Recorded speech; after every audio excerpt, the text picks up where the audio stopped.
right, everybody. Welcome. TNT Podcast, number 4. Hey, man. It's a blessing, bro. You know what I'm saying? Uno, dos, tres. Hit him with that 4, man. You know what I'm saying? We out here, bro. TNT Podcast. Let's get it. Appreciate everybody for sticking with us, man. You know, putting up with, we informing the people, man. You know what I'm saying? Well, I'm glad you think so, Tanaka. Hey, man. You know, we sharing this history, man. Sharing this hip-hop history with people, bro. Yeah. Speaking of sharing this history, I want to shout out my boy, Penn Wallace. He also has a podcast. If you're into anime, he has a podcast called the Champ Podcast, and him and his co-host review anime and other things that have to do with anime. He gets real in depth with it. So I know if you're into that, I would definitely go check that out. That's the Champ Podcast. Shout out Penn Wallace. Shout out to the boy, man. That was actually my crab brother from I know you've seen Drumline, Tanaka. Oh yeah, of course. Yeah, so classic, bro. all that stuff in Drumline is real. Like we had to wear the white tees, the shorts, and the long socks. I don't know if he was a director. Correct me if I'm wrong. South Carolina State. Shout out to y'all. Spike. He was what's actually funny about Spike. He was the high school director in Drumline. High school director. Okay. Do you remember the beginning, the graduation? Oh, the guy that was. Yeah, I do. That okay. guy. Oh, so you. Dang. Yeah, crazy. he was one of the directors. And I remember it was actually kind of interesting. That's something else I want to talk about. He had sat us all down, crabs, right, at the time, and explained to us why we had to wear each thing. right. That it wasn't just a form of hazing or whatever, but there was a reason why they have us wear what we wear. Right. And that was actually pretty interesting. But pretty insightful. Yeah, it was interesting, bruh. When I tell you that year, man, That John brutal. shout out, oh, bruh, but I wouldn't trade it for anything, bro. Right. I wouldn't trade it for anything in the world. So this is like low key, like a fraternity. Then. Oh no, bruh. The Yeah. band is a fraternity by itself. Like they have like the different instruments have like different like fraternities. That So turn up. I want you to compare from. Oh, my bad. no, you're good. Okay. So high school band brotherhood to college band brotherhood. Compare it. Just put it. You know what I'm saying? Is it like on the same level, or just like, or you know what I mean? Like No, I think I get what you're saying. Kind of, but I think the only difference is that we were kids because. Right. Because just like in the college, they had the little fraternities. Well, at my school they did. Shout out Stevenson. Right. They had I don't know if they still do, but I remember they had their little fraternity cliques. Right. I wasn't into that because I was like, bro, why do I got to get my ass beat to be a part of a that it made no sense to me. But Right. I mean, nonetheless, they had what was our so I played the tuba. Right. The sousaphone, and we had Bass Mob. That was Bass Mob. yeah, that was the name of the fraternity. BASS And MOB. I forgot how they used to do the thing, but I'm not gonna disclose any names either, so so I don't get nobody in trouble. But I remember it was homecoming. And I was either in 9th grade or 10th grade, Right. and they were like, what happened? Oh, so the seniors called us. I think I was, like I said, 9th grade, 10th grade. They called us to we were in 9th grade because I remember the other 10th. Anyway, so they called us. It was like, yeah, we need to talk to y'all for a second. So they take us way to the back of the school where it was like dark, and it's like, we're like right in front of the track and field. And like they got on all black hoodies, like, and we're like still in our like marching band stuff, and they're like, so who wanted to be in Bass Mob, or who wanted to be a section leader, or something? It was something like that, or maybe it was both. I don't remember. And one of the freshmen that were with me was like, "Oh, I want to," and like out of nowhere, wow, smack the shit. I was like, "Oh," I was like, "Yo," I was like, "I'm good, I'm out." So I just walked out. He was like, "Oh, so that's how you feel? You gonna turn your back on the?" It's like, "No, it's all good. Let him walk. He the." And I was like, "Okay, that's fine. Y'all ain't finna beat my ass for no reason." But yeah, that band shit is real. That's what I'm saying. They're joining damn near like joining the gang. Like bro, like that shit is real. But nah, bro, they really will they really will stick up for you, bro. Honestly and truthfully, if I would have done that second year of South Carolina State, I probably would have joined what they had was the Thunder Brothers. That was the name of their fraternity. Shout out to Thunder Bros. They were some cool people. Definitely an experience. South Carolina State itself was an experience. But so when you was so being ninth grade or not ninth grade, freshman. Mm-hmm. Y'all had to do all. So you had the white shirts. Y'all was early or like had to clean, clean the instruments. So this was the weird. Probably like the beginning of like people noticing that hazing was a thing. Yeah. And like they were trying to stop it. So that first year they told us that we couldn't pledge anything. Mm-hmm. We couldn't do any of the band stuff. We couldn't do any of the real like the AKAs, right. The like Q dogs. We couldn't do nothing. No. No, you couldn't. None of the freshmen could do it. But so you couldn't be like what's buddy's name? Jason Weaver's role. What's the name? What's his name? Teddy in the movie? Oh, bro, I haven't seen that movie in so long, bro. I don't even remember. I forgot his character's name. But yeah, nah, you couldn't do nothing. Because you remember he was over there always exhausted and hungry and stuff. Yeah, bro. Bro, you laughing? That's a real thing. Oh like, yeah. There was a girl I was talking to, and like we were getting real cool, and like it was just one day, like she stopped talking to me, and I was like, "Yo, like what happened?" And so, come to find out, she pledged something. I don't remember, but I remember she pledged. It was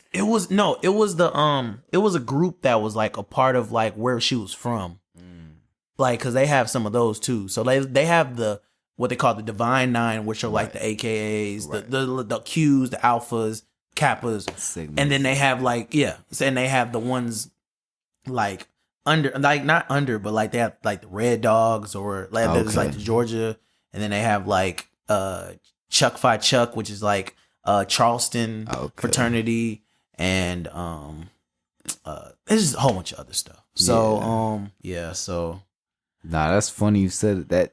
I'm telling you, literally exact same scenario happened to me that you just said. It's like my homie, he was in my class or whatever, right? And we always chop it up, and then one day, like I was like, "Yo, what's good, bro?" And then he's just like, kind of smiling at me, like nodding his head, but didn't say anything. I'm like, "Yo, what's up, bro? You good? Like, how you been, fo? Like, how's your weekend? Like, you know me, bro. Right? No, right." Up.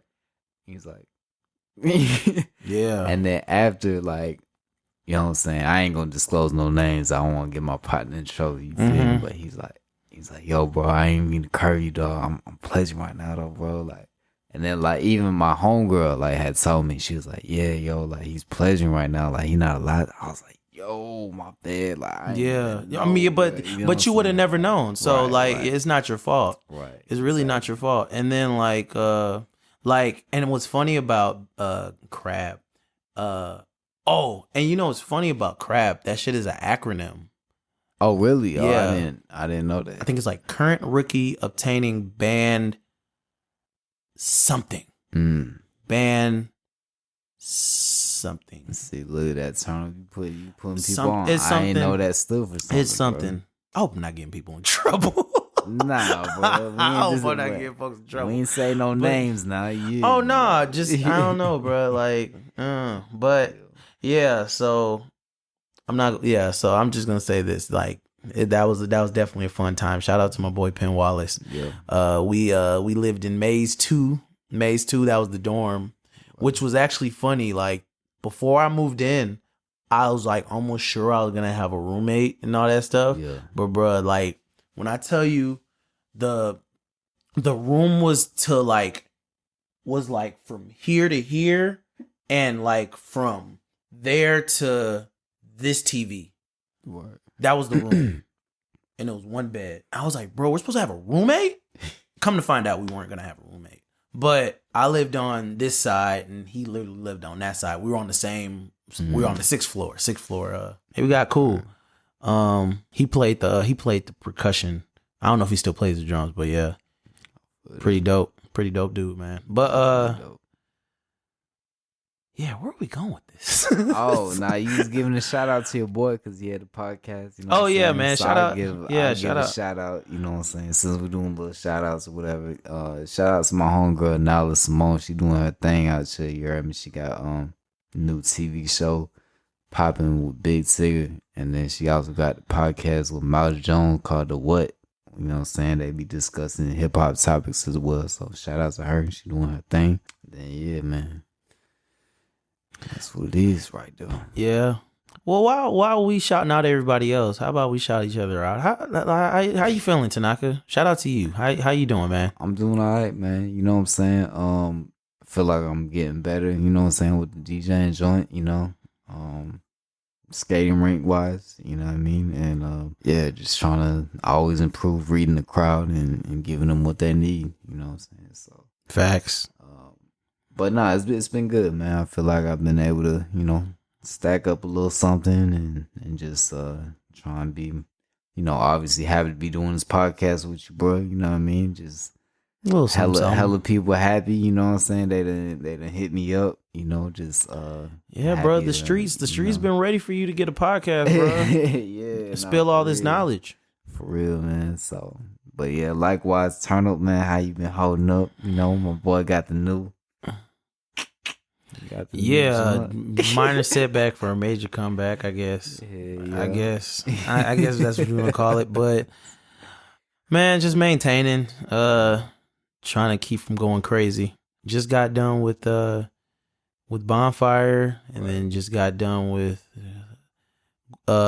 Sparkles and Gwinnett, and then just got done with Sparkles and Smyrna, and you know, just trying to get a little bit of everything, trying to tap in with anybody that wants to tap in with me. So, by the way, if there's ever a time that you've talked to me or hit me up anywhere and I don't hit you up, I promise you, it's never you. It's always me. I always forget. I always got so much shit going on, so I just apologize in advance. I am sorry. But yeah, so trying to get back to everybody. Yeah. Yeah, man. Everybody's showing a lot of love. I feel a lot of love, different angles, and it's like it's cool, bro. Turn Up at how many people? You know what I'm saying? How many people he was there? I don't know if y'all seen it. The skater joint circulating where the skaters is filling out their favorite. You know what I mean? Duos, couple skate. Fast I don't even know. Yeah, I don't even know what that was about. But like, Turn Up, how many you had? That man Turn Up had hella people calling him his favorite skate DJ. Bro, like when I tell you, like, and I'm being honest. I'm being honest and truthful, bro. Like you have a lot of people and a lot of friends that like say like, oh yeah, bro, you be doing your thing and all this. But like for like other people that don't really associate with you. To take the time out to put you on their thing. You don't know them on a personal level. You just know them as a skater as just session. a person. I don't even know them as a person. I just know them. I just know of their existence. Like for them to take the time out to be like, oh yeah, like he's my favorite. He's one of my favorites. I really do appreciate y'all, you guys. Like seriously, I'm not used to this kind of love. I've never asked for it. I just do my job, honestly. And it's fun, so it don't even really feel like a job. So what? Just show up. That man Turn Up gonna show up, man. You know what I'm saying? Show up, try to show out. You know, just a little bit. Straight up. Yeah, man. Work, man. Yeah, and you know what's funny? This is a little behind the scenes about me. a lot of people always ask, like, how did you get the name DJ Turn Up? Like, you're so laid back, you're so chill. Like, you don't really, like, you don't smoke, you don't drink. Why Turn Up? And the answer I always give to everybody is, it's not about me. It's about y'all. No matter what kind of event I do, I always try to get them wanting more. Right. And Right. I always want them to try to come back. So, and I always want them to quote unquote turn up. Right. So whether that be a party, whether that be a strip club, whether that be a skating rink, whether that be a family reunion, whether that be a wedding. I just want everybody to have be a theme night. You know what I'm saying? Right. Even like on a Soulful Sunday, we still want you to. Yeah, we want get you to soulful with it, but we can still turn up. Right, Though, we want you to turn up to the soulful joint. Like it's not necessarily so. I know the word turn up has the perception of just like you got to do all that. Like it's just you having fun, you going hard at what you're doing at the moment. Right. That's the kind of reaction I try to get out of you. Is I just want you to go hard. I want you to go hard. Music turn y'all up, man. Yes, you know what I'm saying? I want my work to be able to speak for itself. There you go. Took the words right out of my mouth. Man, turn up going crazy out shit, bro. You know I be trying, man. I be trying. Crazy out shit.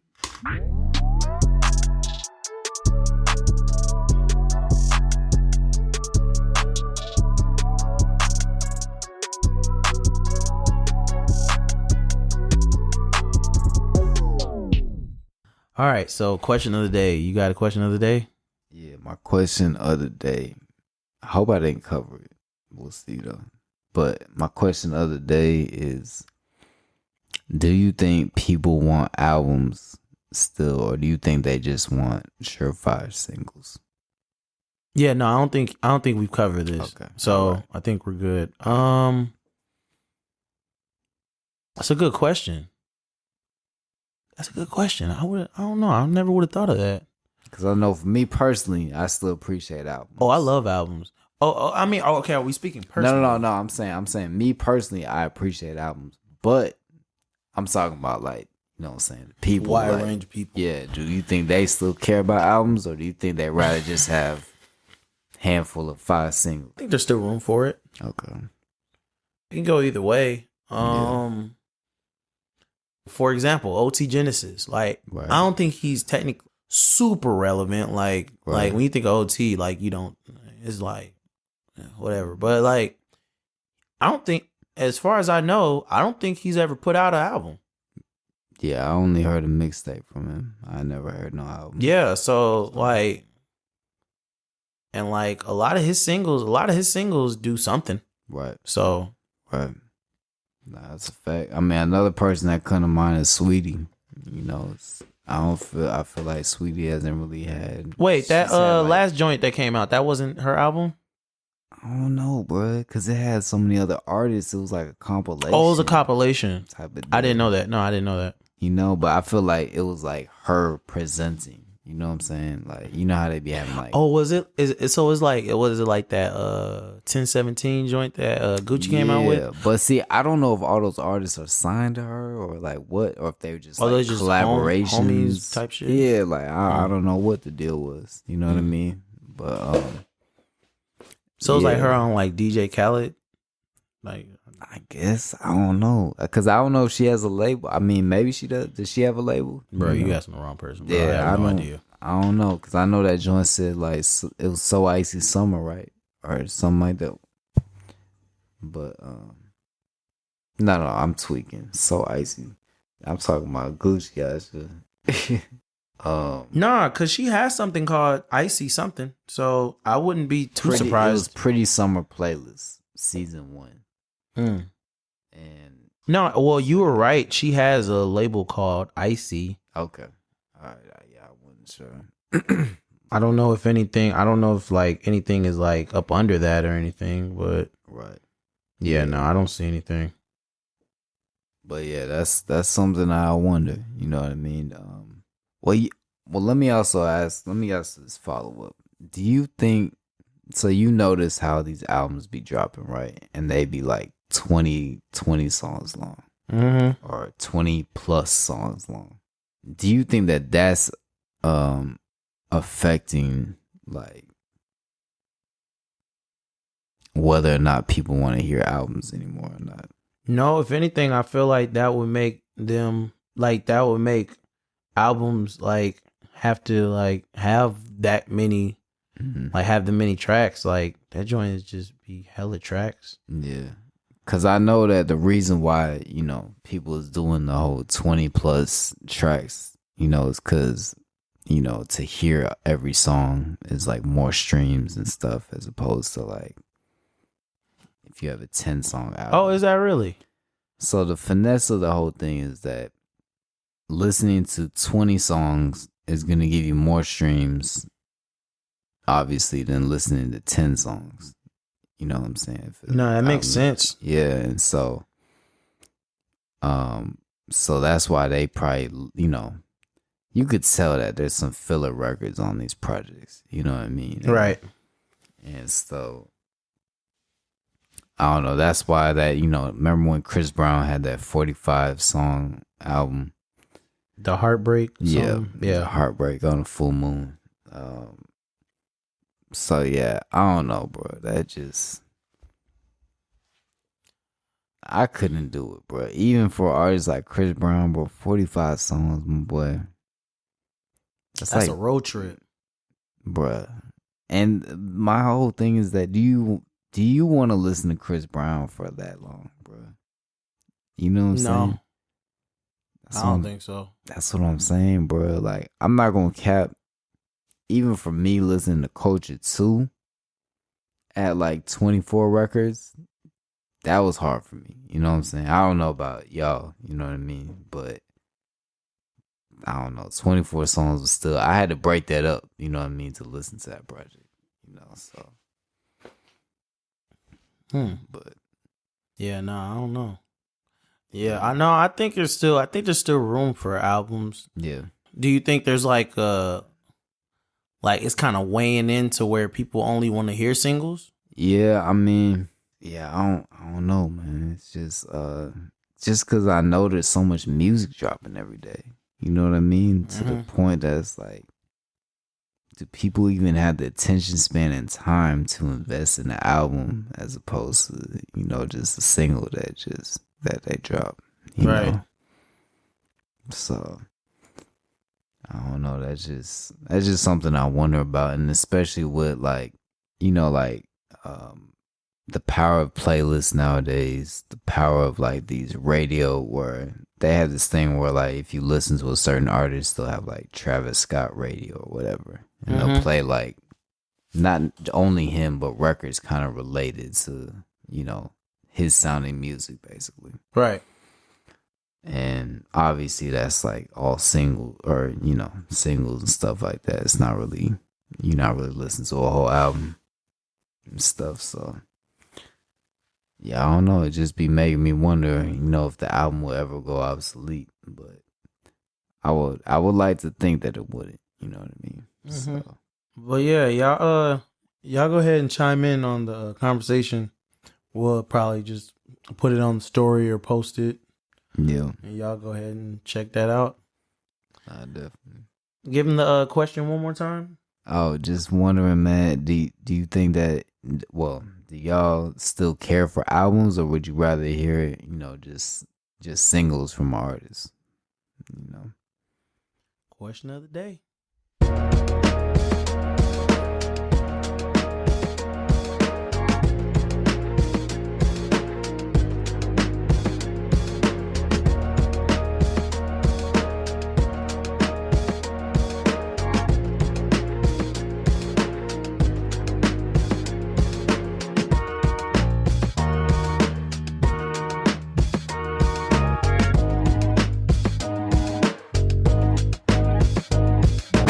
All right, fellas and ladies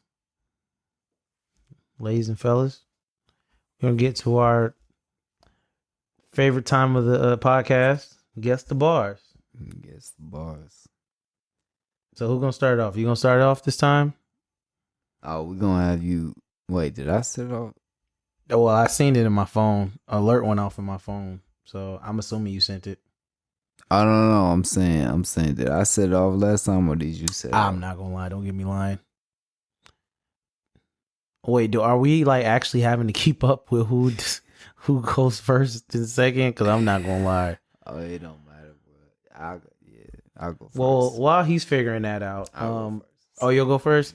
Okay, so just to explain, if this is your first time hearing the podcast, I send some bars from some verses from some hip hop songs, and he sends me some, and then we rate them from 1 to 5, and it's off this thing called the F scale, which is from 1 to 5, which is fecal, frisbee, flat, ferocious, and fire. And then see if we can guess who the person is, and then we maybe have a little discussion on the song if we know it or not. That's our guess the bar. Simple as that. Bam. Easiest 1, 2, 3. All right, let's see what we got, man. All right. I'm from the bottom of the jacks. We bang 6-0 in my section. Girl, you ain't more than my best friend. I only trust in that Westin. We hit the I-95 and bought some Glocks out the West End. 223 and 556. I bet it K that boy chestin'. Realest shit I heard from my little partners like load up and let's spin. From the bottom of the jacks. Dang, I never heard that. You heard that before? Bottom of the Jets? Yeah, Jacks. Jacks. So short for projects. I was gonna assume that's what that meant. Yeah, I never heard that before.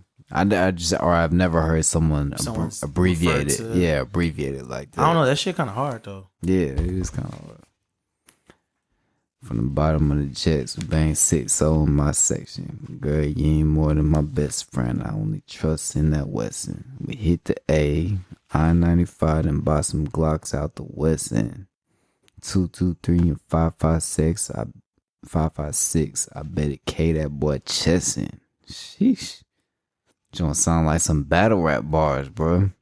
Really shit I heard from my little partners like load up and let's spin. 6 on my, so I'm assuming it's a Crip. 6-0 Crip, 60 Crip. Is that? I think that's a set. I don't bang, bro. I don't know. I'm assuming this is a Crip. They said we hit the A and get Glocks out the West End. So I don't know if that mean they from the A or if they just visiting. Dang, it's showing some gangsters. But they talking about, girl, you ain't more than my best friend. I only trust in that Westin. Sheesh. If I were to rate this, dang, I don't know why, but I like that line where it's like 223 556. 556. I bet it K that boy chestin'. That sound like some battle. Woof. I'm a fan of battle rap. Mm-hmm. You know what I'm saying? So that sounds like a battle rap. Which is actually ironic because you're the most positive person ever. Yeah, I know, right? Isn't that ironic? That is crazy. Yeah, I give this a flat ferocious. You know what I'm saying? This joint hard. Flat 0.5. Yeah, this joint hard. Any guess on who it is? Nah, I don't think I do have a guess. So this is a song. Yeah. The song is called Soul Reaper. Soul Reaper. Yeah, and it's by Quando Rondo.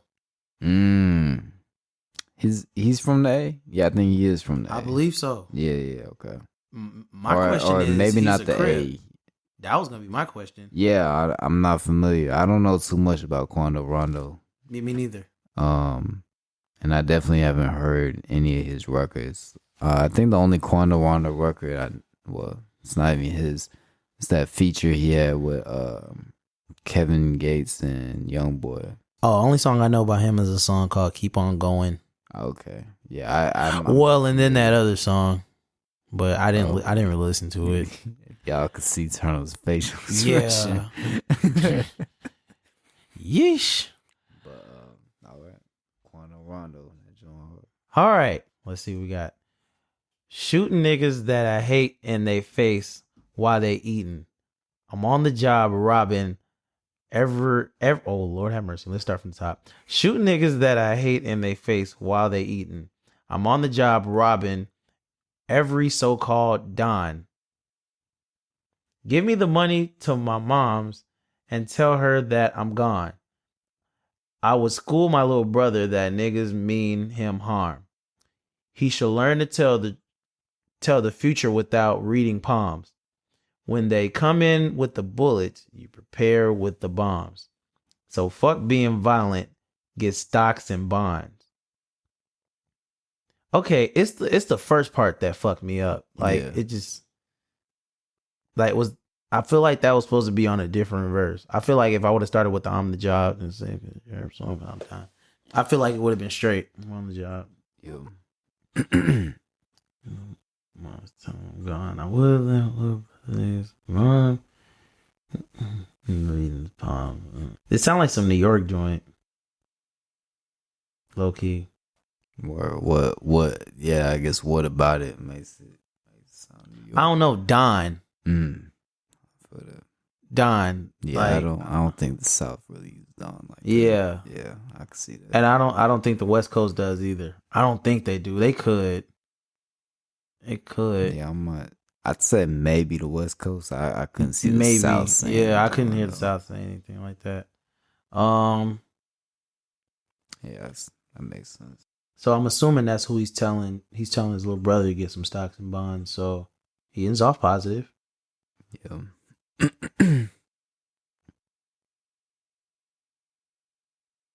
I give it a flat. Flat. Give it a flat. No idea who this is. Gotcha. Except that it's a New York rapper. It sounds like a New York rapper. Gotcha. So what we got? So the record is 24 Hours to Live. And it's by Mace. But it's featuring The Locks and Black Rob. Of course it's featuring The Locks. Who is this? And this is Styles P. Oh, of course it is. So of course it is. Turn up, you were right. It was a New York rapper. That sounds. Yeah. Yeah, in the past, we had a conversation about the whole locks and dips. As you can see, Tanaka's still reeling from that joint. So excuse him, but yeah. Excuse me. Yeah, pardon my hip hop. Yeah. Pardon my hip hop. Oh, that's a shirt. Oh, that's a shirt. Just know that's gonna be a shirt. So just go ahead and mark that down. It's a shirt. TNT merch on the way. Excuse my hip hop. All right, what we got, man? We got. I lay back, she go cray. Fuck me good, but she stay. Murder on that pussy. Let her boyfriend get that DOA. Get it, and all I get is Frito-Lay. Plus, I'm on probation. When they test me, I just pee rose. So I definitely know this verse. I gotta think about it because this. I know for sure. I know this record, and I'm probably gonna smack myself once you tell me who this is. For real, because this sounds very familiar. Just think about it, Bucko. I lay back, she go cray. Fuck me good, but she no stay. Murder on that pussy, let her boyfriend get that DOA. Get it? And all I get is Frito-Lay. Plus I'm on probation. When they test me, I just pee rose. So don't hurt yourself trying to figure out who it is. Go ahead and rate it first. Yeah, I'm gonna give it a flat. You know what I'm saying? It's straight. I can appreciate, little wordplay and stuff like that, but it's cool. It doesn't, you know what I'm saying, blow me away. Right. So do you want to give a shot in the dark? Damn. It's just right there, huh? Yeah, man. I definitely know this record. That's why.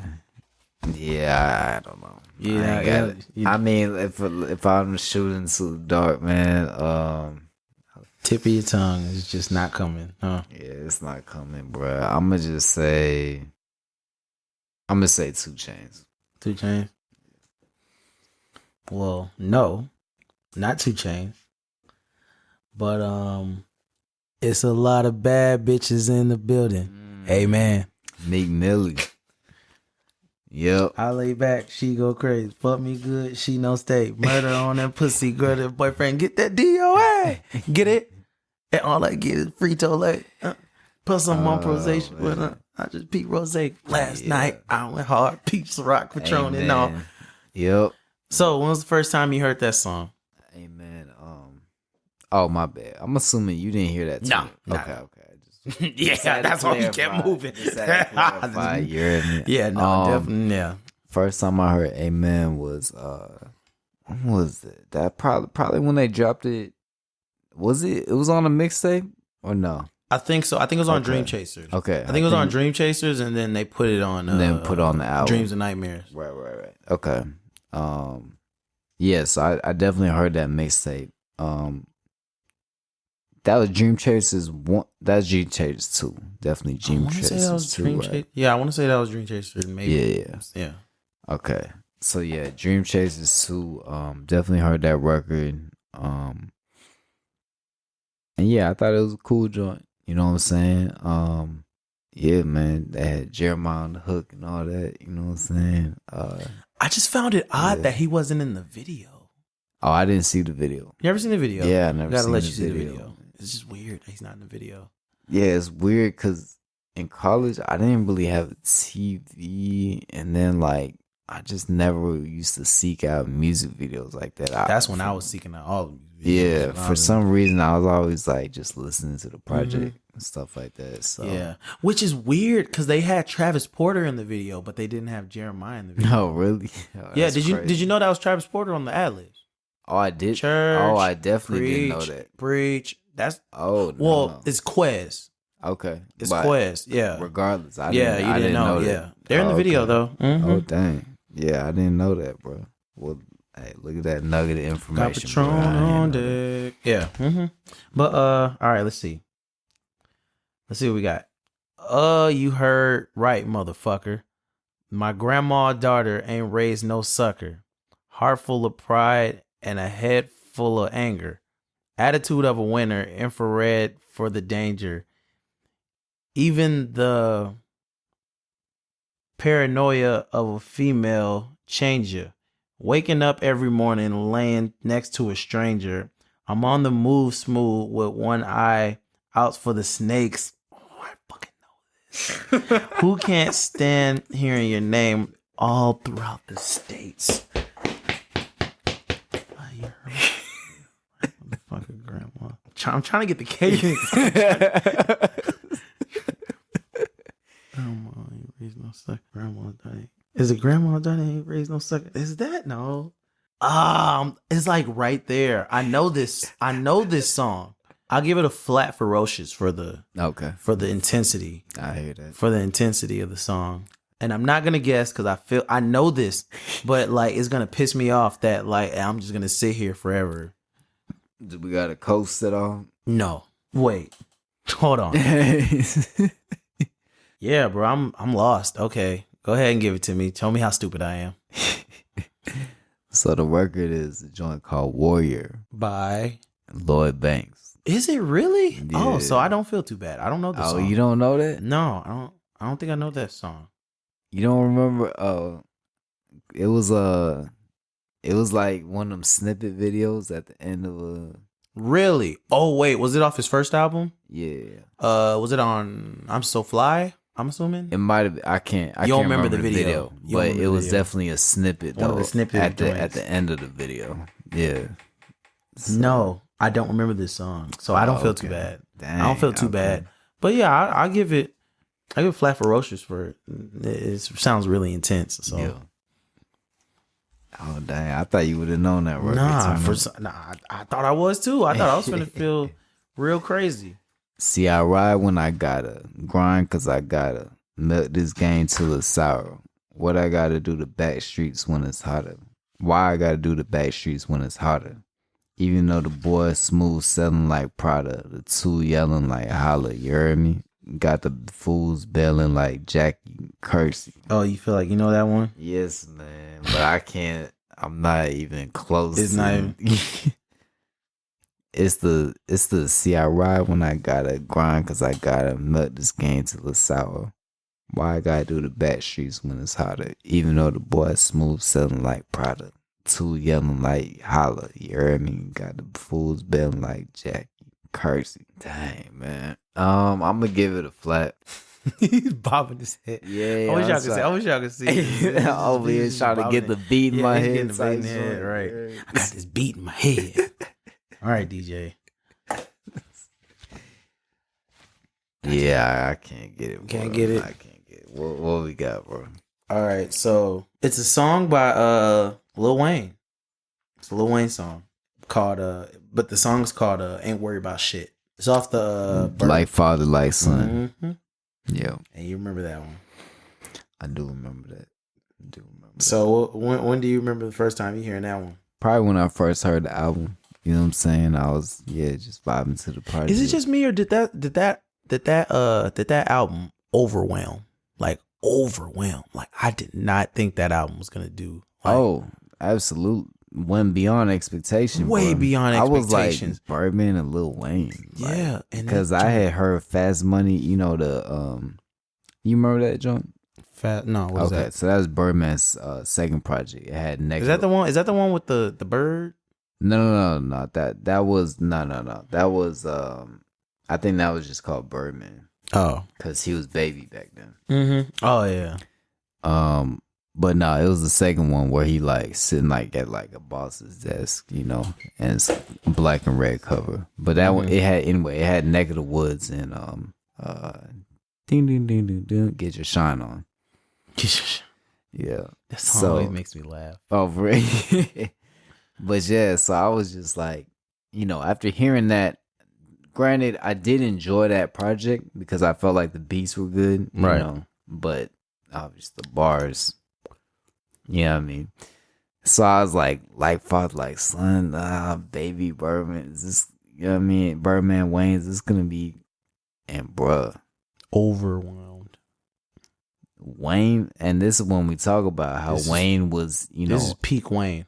In his I don't zone. care I don't care what nobody says. Right. Like Father, Like Son is peak Wayne. Right. Everybody says Carter 2, Carter 3. I say Like Father, Like Son is like, don't get no hotter. For me, Like Father, Like Son and Carter 2 is kind of like, you know, if you were to say either one, I'll say anywhere between Carter, no, Like Father, Like Son and The Drought 3. Yeah. And like that Wayne is crazy. Like peak Wayne. Peak. Out of this world. Peak. And then I feel like he started just kind of like coming. He was still fire. He just started coming down a little bit. It started coming down a little bit. Right, yeah, definitely. Right. Definitely started coming down. Man. But yeah, when I heard that Like Father, Like Son project, definitely top to bottom, bro. Production wise, like it was on point. And then like I even like the fact that, you know, Wayne kind of expressed like some creative, like, you know, like the Leather So Soft. Like I wouldn't have expected something like that from him. But, you know, even that, you know, at least for me, you know, I enjoyed that joint. So I can appreciate So I'm assuming Ain't Worry About Shit was one you kind of just skimmed through.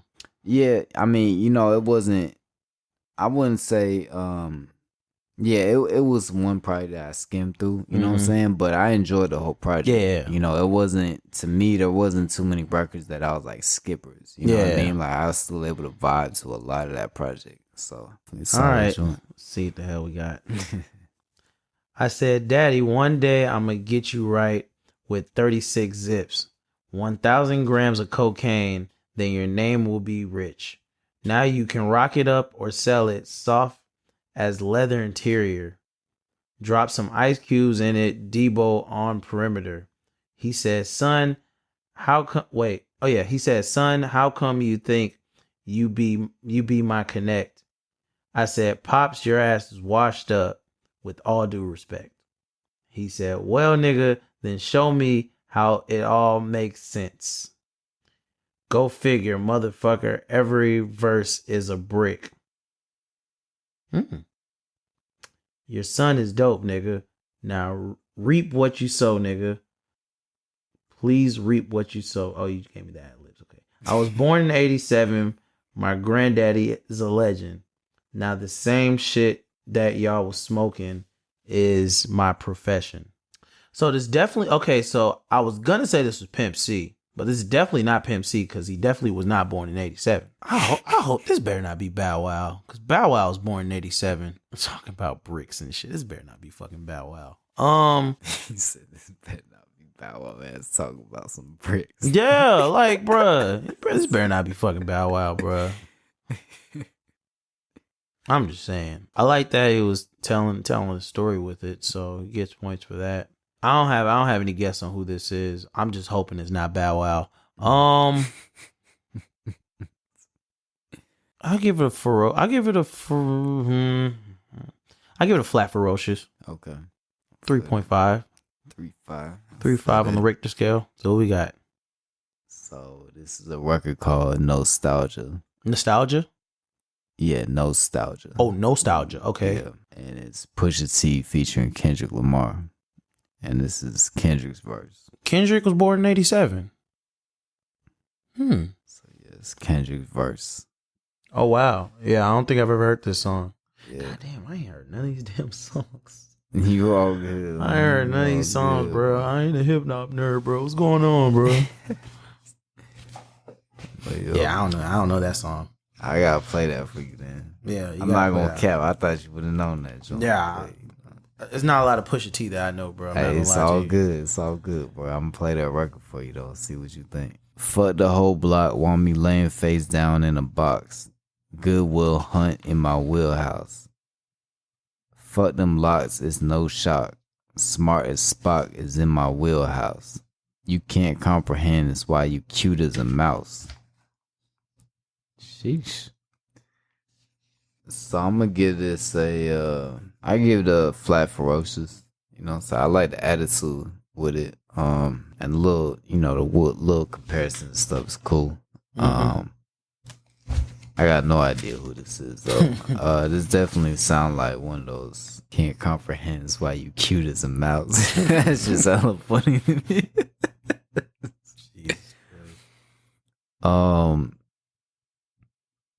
Yeah, definitely an aggressive verse though, for sure. But yeah, I don't know who this is though. Well, you're definitely right on that. Definitely an aggressive rapper. That's wait, you already said flat ferocious, right? I didn't make that up in my head, did I? I don't know. My bad. I'm sorry. I am gonna guess. If I were to guess, I'd say Walker Flock.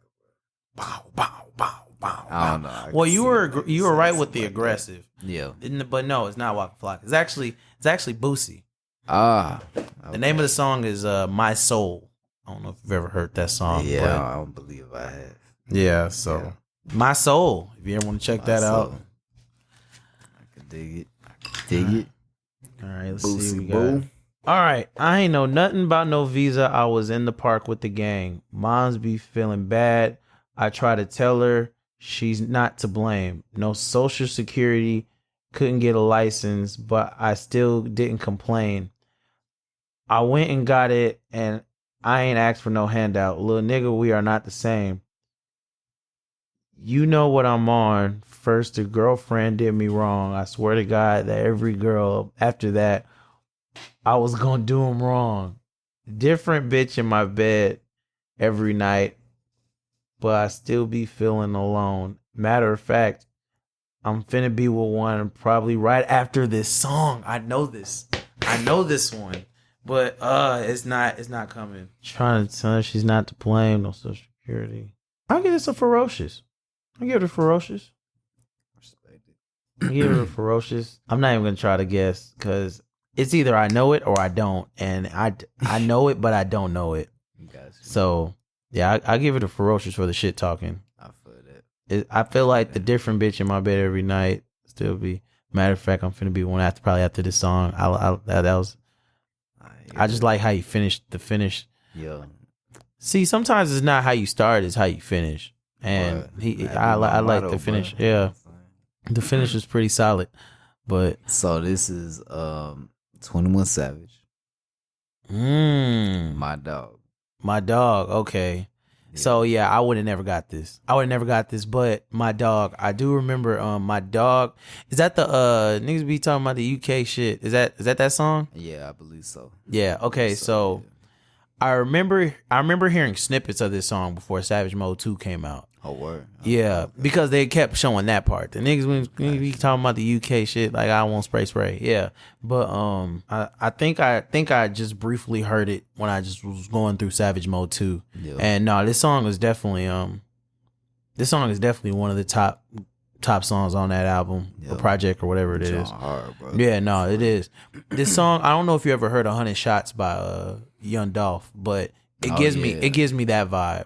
Like how it kind of like it leaves you waiting for the beat to drop. Right.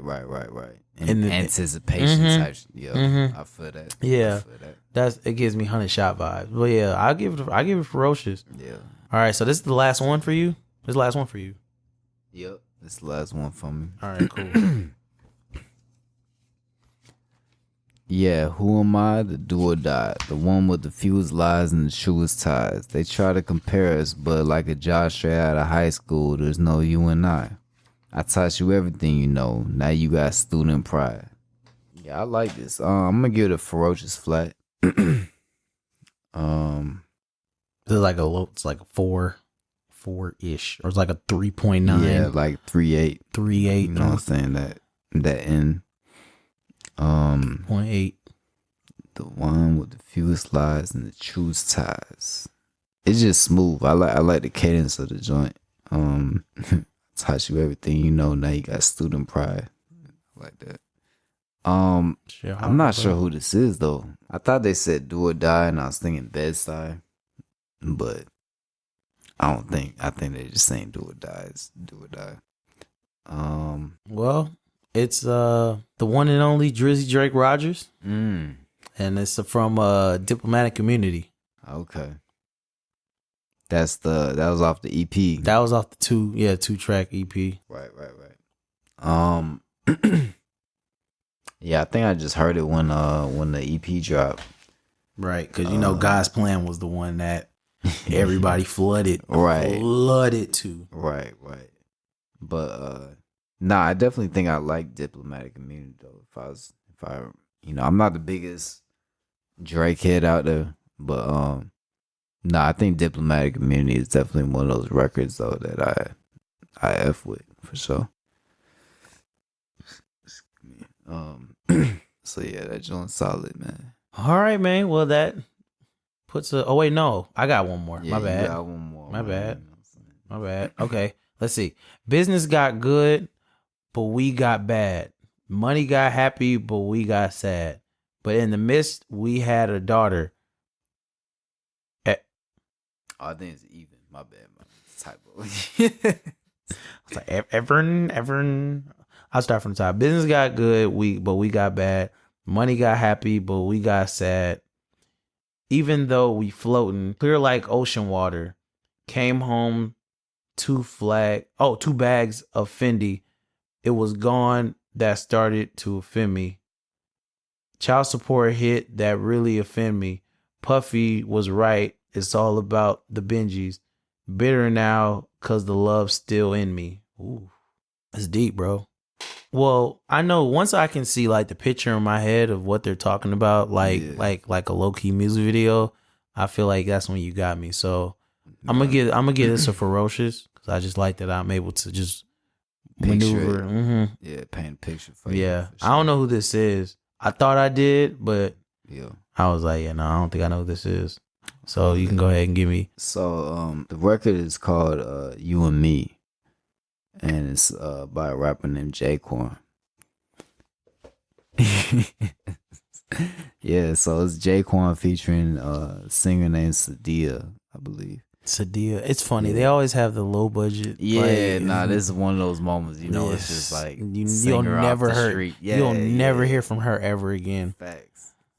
But so I ain't gonna lie, salute to rappers that do that because that probably like help them like get their rent paid or like help them like get through like what they need to get through type shit. So salute to rappers for that. But yeah, I don't think I've ever heard. I'm assuming it's off his first album or something. Yeah, it's off his first album. It was actually I think a single. After Hood Hop or something. Yeah, after Hood Hop. You know what I mean? But I don't know. A, I don't know if it went to radio. B, I don't think there's a music video. And C, the only reason I heard it, because I don't think I heard the full Hood Hop album like when it dropped. It was actually on a Now CD. Yeah. And my parents used to cop that joint for me. You know what I'm saying? Yeah. The they now used to- now joint. You know what I'm saying? You know what's funny? On an unrelated note, I still, bruh, apparently they're still doing it. I seen it at Target. Yeah. I think so. Yeah, for sure. That's crazy. Like, who's still buying those?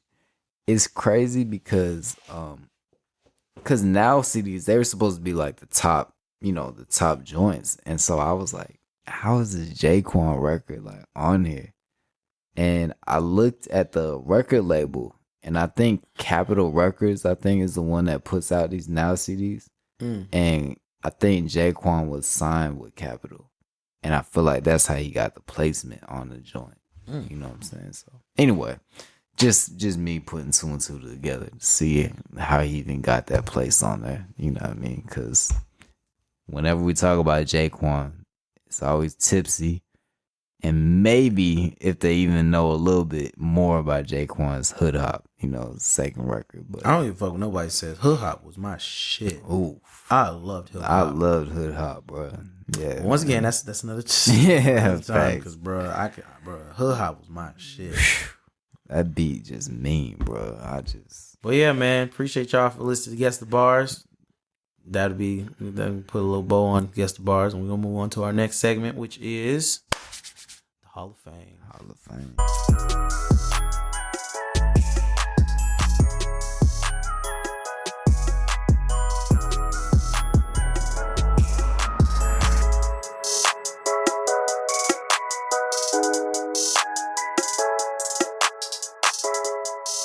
All right, ladies and gentlemen, we're gonna make this recap of the Hall of Fame really quickly because, boy, talk about a first round knockout, boy.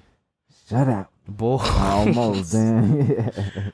You would have thought with the LOX and Dipset joint that just passed that it would have helped it a little bit, but bro, like when I tell you this is a drag out. Okay, let me ask you this, Tanaka. Do you remember that video, the Sharkeisha? Nah, I don't think I do. I remember Sharkeisha. I don't know if I seen the video though. Bruh. It was one of them. Or it's like older one where that girl was bullying that other girl in the locker room and got beat up. The bully got beat up. That joint. Basically, long story short, ladies and gentlemen, our next inductee into the Hall of Fame by a landslide. I thought my folk would stand up, bro. You know what I'm saying? Boy, they sat the fuck down. They said, nah, you got it. So, but yeah, our fourth inductee into the TNT Podcast Hall of Fame is Destiny's Child's performance. I don't remember if we talked about it, but Tanaka, did you actually see that performance live? I do believe so. I do believe I did see that live. Mm-hmm. Yeah. Classic performance. Legendary. Yeah, I don't think I seen it live. I think I just remember hearing about it, and I had went back and watched it, and I was like, oh yeah. Oh yeah. But yeah, shout out Beyonce, shout out Kelly, shout out Michelle. Yeah, shout out Destiny's Child, man. I still be playing that record in my slow sets. Yeah, man. I actually forgot to play it. I was supposed to play it at one of the sets. But yeah, shout out to them, man. Shout out to Terrence Howard and Magic Johnson and Nelly for being some good the lucky beneficiaries out too. Right. You know what I'm saying? Oh my god, dang. Right. You know what's funny? Do you ever think in any other situation anybody would wish to be Magic Johnson? But anyway, we're gonna move on. So you gonna start off, or you want me to start off? You can go ahead and start off. Start off? Yeah, Okay. you can go ahead and start off. Man. So, picture it. Oh, snap. Somewhere between 2000 and 2006. Mm-hmm. Around, okay, so from 2000 to 2006, Tanaka, how old were you? From 2000 to 2006. That would mean ages 9 through... 15. 9 through 15. 9 to 15? Oh, yeah, okay, so bro, it's all good, bro. It's early. I shoot you better than me. I had to do the math too. 94, 95, 96, 97, 98, 99. So that's like 7 to 13. No, 7 to 12. Yeah. 7 to 12. 7 to 12, I think. What, you doing 6 years or 5 years? 2000 to 2006. So 6. Is that 6? So 13. So that'd be 13? Yeah. Okay. Oh, cool. 13. 13. Good, man. It's one of them numbers. It's one of them numbers. Well, I can't speak. I would be able to speak for you, Tanaka, but you got on some of the hip hop late. But Right. picture this. A little baby turn up. Not a baby turn. Well, yeah, baby turn up. Up late, don't know what to do. He's in his own little room, trying to find something to watch. Flipping the channels, probably like 11 p.m., probably 12, midnight. Just trying to find something to watch. He's getting tired of cartoons. Getting tired of infomercials, paid programming. Finds his way to BET.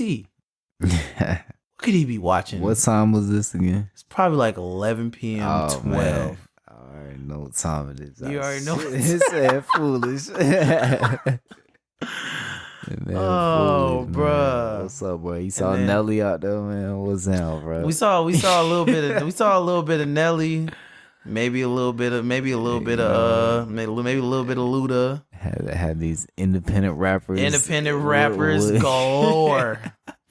Galore. But yes, ladies and gentlemen, my nomination for the TNT Podcast Hall of Fame is BET Uncut. BET Uncut. BET Uncut, bro. When I tell you that was the most entertaining for like more than one reason. Like, of course, it was the naked women and partially naked women because they never actually showed titties or the down below or whatever because it was TV. You can't do that. But between like the real deal like tip drills and the pussy poppins and there were the fucking I ain't got no panties on and the fucking white girl. Those songs to me were so funny. No, yes. So fun because they're so low budget.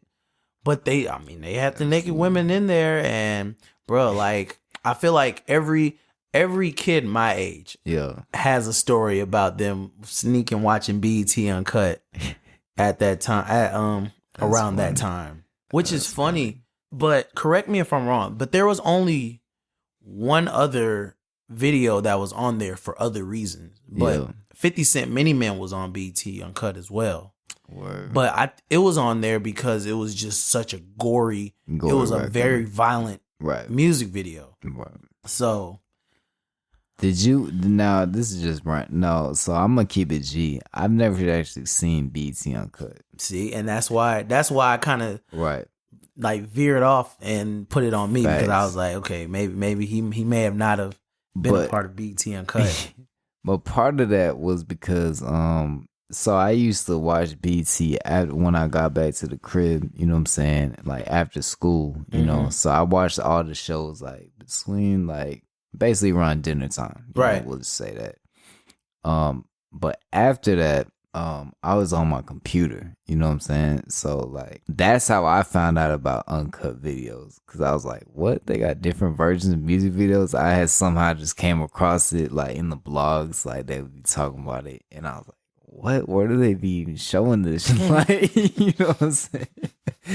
And then that's when I heard about BET Uncut. You know, when I tell you BET Uncut blew my mind. Yeah, I bet. No, and it was and it was one video in particular, bro. And I don't know if I don't know if we ever had a conversation about this, bro. Chingy right there. I was just about, bro. That video was so innocent, bro. That video on 106 in Park and everywhere else was so innocent. But on BET Uncut, they had a whole scene with the strippers and shit. You know, you just read my mind, bro. Like, I was literally just about to ask you, did you ever see Chingy? It was on right there. Okay. Yeah, bro, that was one of the videos. Yeah. So, bro, like when I tell you, bro, I was so mind blown. Like I was mind blown. Like I was like, wow. Like this video is so innocent. Like during the day, but during the night is like Folks shaking ass at the strip Right. club, making it rain. But I don't even think it was. I think they were in the diner or some Yeah, shit, and they were just yeah. in the back and right, like right. crazy, Crazy. That's my mind. My mind blown the fact that you mentioned that video, bro. I Bruh. was literally just about to ask Bro, you. like when I tell you that know was what the I'm saying? only video, like that was the video. I was like, what? Like everything else just was what it was, because Right. like that was the only time I seen those videos, Right. like pussy popping, tip drill, or ain't got no panties on, or Right. whatever the fuck. But like, So yeah. we gonna have some fun with this. I'm gonna ask you if these videos came up, you know what I'm saying? Because these were the uncut videos I knew about, but you Lord know, have I mercy. didn't because I didn't watch I hope I BT. remember it, but yeah, go ahead. Mike Jones still tipping. I believe so. Okay. So it was on. I believe so. Okay. Jadakiss knock itself out. If it was, I didn't see it. Okay.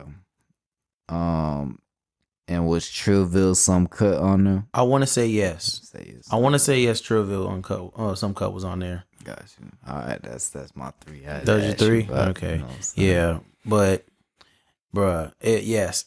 Like I said, I always. So for anybody that's never watched BT Uncut, just go on Google and just type in like the BT Uncut music video track list, because they have like a whole track list.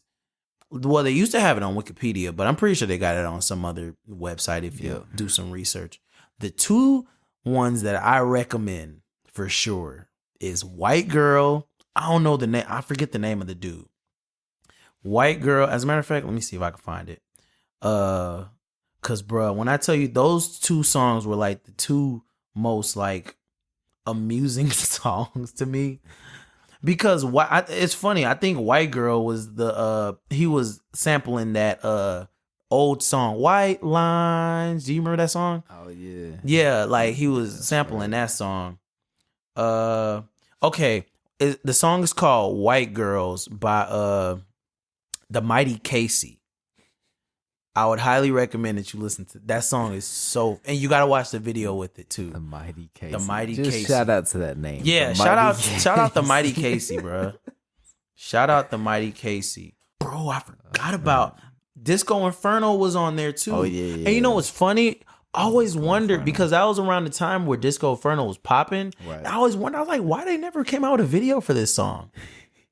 Sure enough, it was just way too much. I think even just a little bit. Wasn't that even also an uncut joint? Not that I know of. It was. Yeah, I've seen it.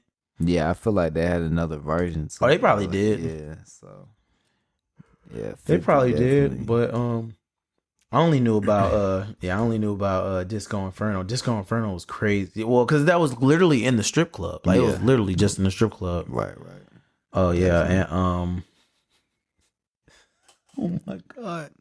So the second one I recommend that you guys look up is Wax a Million, No Panties on the Dance Floor.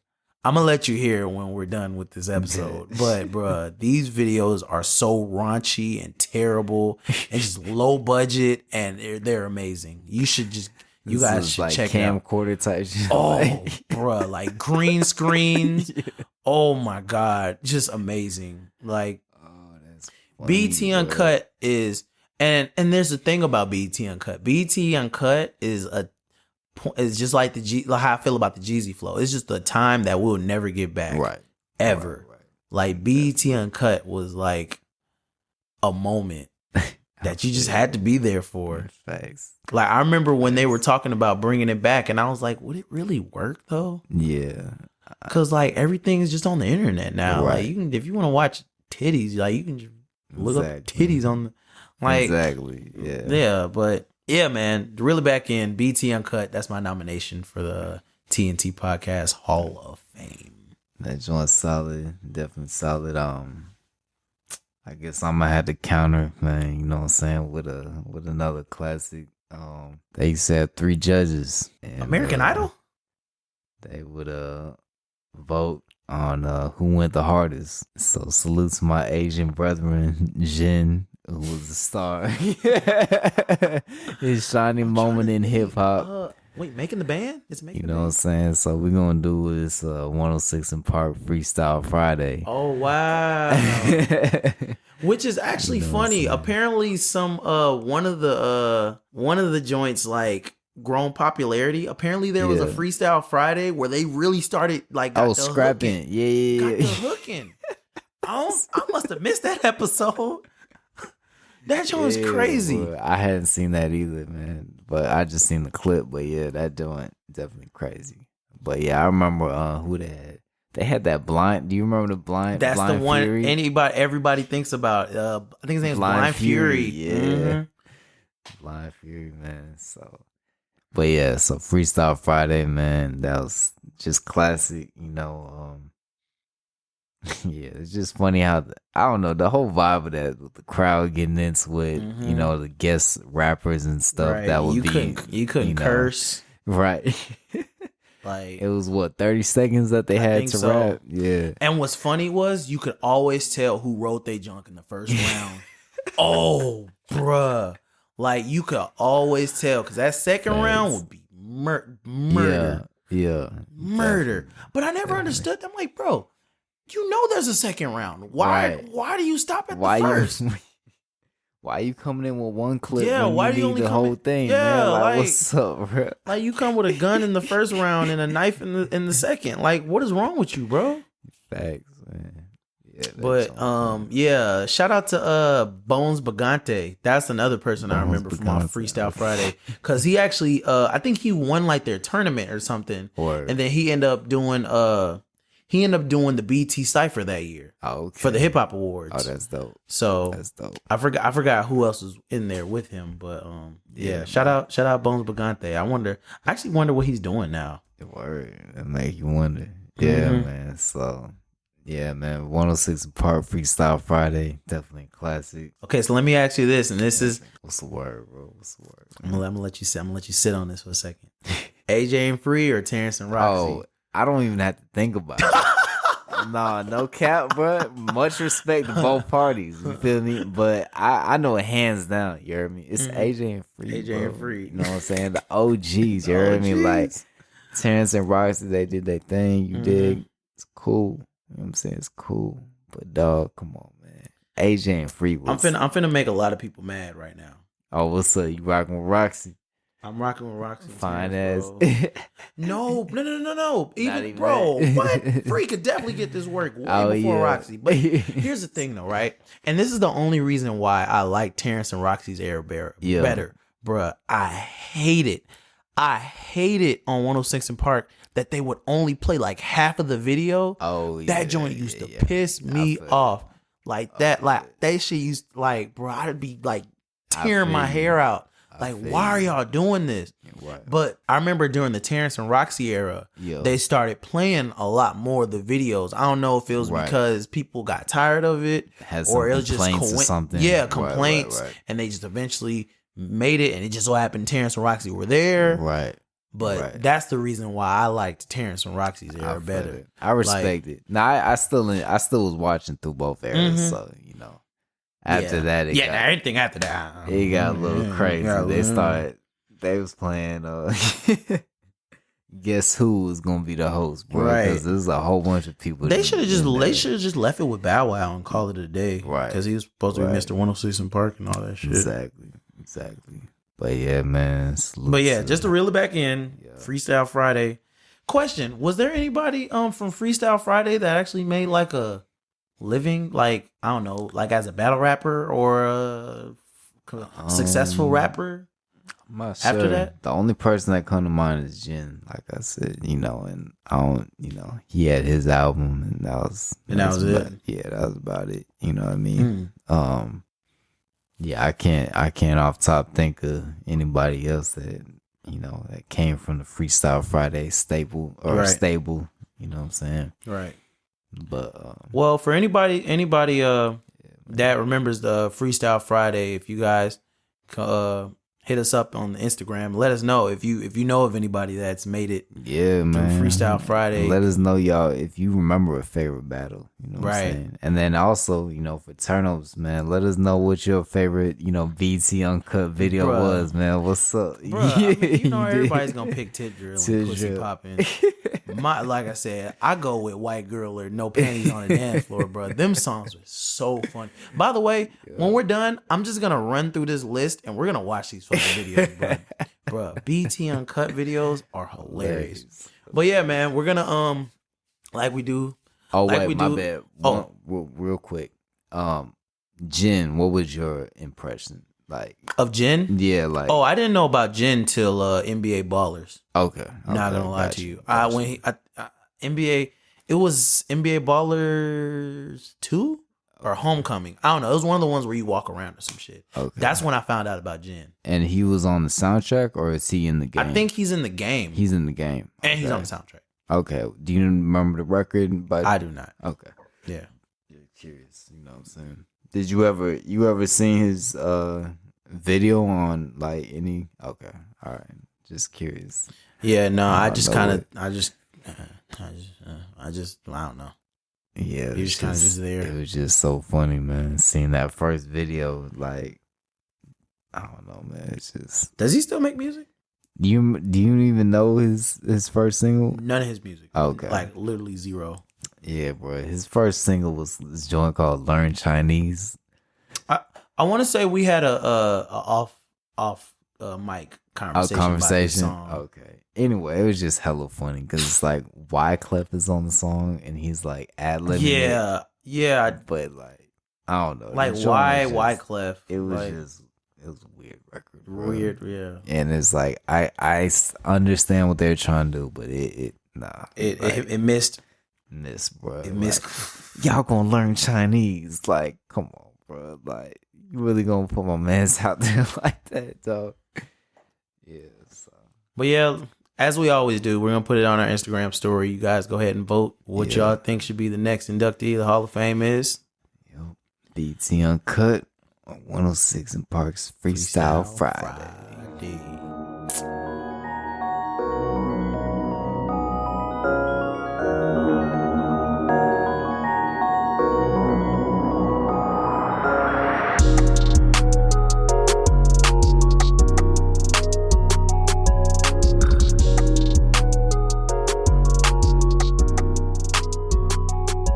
Yeah, man. So we're gonna move on to the next segment, which is, I believe, DJ Turn Up Song of the Day. Song of the day. So this is actually a really old song. It's a song before both of us were even born that I discovered. I actually discovered really late, like as like an adult. Michael Jackson, huge Michael Jackson fan from forever, actually. But I actually don't know how I found out about this song, but I grown to love this song. The song Michael Jackson had on his Thriller album with Paul McCartney, "The Girl Is Mine." Classic. Love that song. Classic. And I feel like I always attached to Michael Jackson songs that didn't really do a lot, like Thriller or Bad, or like "The Girl Is Mine" is just such a vibe. Like if you listen to the song, you know what the beauty of that joint was is the fact that like the different perspectives. I think in that record is just like, the way Paul has his joint, his moment, Michael has it, and then the way they come together, bro, it's just like perfect, bro. I just be vibing, you know what I'm saying? Is a vibe. Yeah, bro. Do you think with music right now they can make a song like that now? I definitely think it's possible. I just don't know if anybody is in that, and here's another thing. So, I know that artists have, they be emailing songs and this and that, do your verse and stuff, but you could just tell that they weren't in the same area when they made the song. Yeah, like, like they didn't vibe with each other. They just put a verse on it. You feel me? And it's like, I understand that maybe you can bang out more songs that way or whatever, but at the same time, it's like, man, when you in the same studio with somebody and y'all both vibing, like, I just feel like there's something. It's crazy. It's kind of, I compare it to almost like texting somebody and talking to somebody in person. You know what I'm saying? It's two different interactions. Definitely. Like, you able to actually, you know, see where, you know, somebody's at, you know, just like they vibe, like facial they, expressions, all emotions, of that. Yeah, you know what I'm saying? And so like, when artists really collab for real in the studio, I feel like it comes out better. You know what I mean? So and yeah, man, them just going back and forth. It's like, and then like, and just like what I've been saying has been missing in R&B now. It's like, it's just so much emotion. And like both of them, like, look, bro, this is like my girl. Like, I don't know like why you're on this song. Because the girl wants me. I don't know what you're talking about. I don't know what lie she's been telling you, but she wants me. So it's crazy to think about, because in a normal conversation, that's kind of aggressive. But in that song, it's just so smooth the way they do it that it's like, oh, you know, I'm a lover, not a fighter. It's crazy, man. I think Michael would have squad for that girl, bro. Whoever she was, bro. For sure. I think he would. I think Mike would have put the pause on. They said that Michael was kind of gangster. If you think about it, you know what I'm saying? He was. Yeah, I mean, they was thinking about who had mentioned it. I think that he had was he the one that bought the Beatles catalog or something like that? It was Eminem. It was Eminem. I remember that. Eminem had said some shit about him. And who said that he did that? No, Eminem was like, I think had dissed him in a song, and I guess Michael Jackson didn't say anything about it, and he just bought his catalog. Oh, word. Or some shit like that. Okay, maybe, yeah. I don't know. It was something like that. Let me see if I can. Yeah, I don't know. Somebody, I can't remember which. It was in the interview, though. It was like, yeah, Michael's low-key gangster. Like, he has the rights to so-and-so's catalog. No, I think he does have the rights to the Beatles as well. Yeah. And I'm just like, oh, shoot, that's a real boss move, bro. You know what I mean? Like, got the royalties and all that. Like, sheesh. Yeah. Yeah, I mean, shit, he was rich, bro. Yeah. Like, yeah, rich as fuck. All right, so this is what I found according to that. Eminem threw lines about Michael Jackson in a couple of his songs that didn't make the King of Pop very happy.